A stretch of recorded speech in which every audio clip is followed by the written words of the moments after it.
Hello guys, welcome to my YouTube channel. Please don't forget to like, subscribe, click the notification channel for more updates. Thank you. Bathong, listen mo. Social media is currently on fire. Run to Facebook, run to Instagram.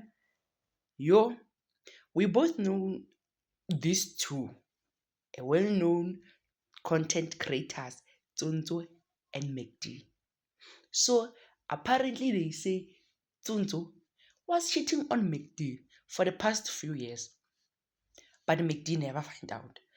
So ska wa tsogo tshepile mokgotsi if o dia dilo tse di diang wa tsogo boditse mokgotsi gore mmogwera ke dira so goba wa ya le mogwera gago go dia ka mokgotla bo dia ka gona. It's wrong. Okay guys, they say Tsonzo is the wife of McD, and Tsonzo was cheating on McD while McD was still on the picture.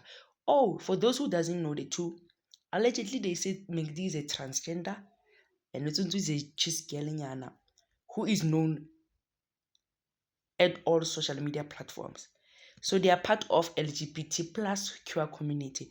Last week it was Shandesh and Mimi. Now this couple. Mujolo date with the Mujolo social media seems like our last. But as he collab.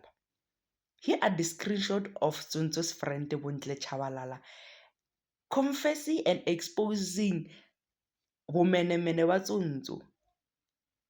Sure guys. Yes, sis.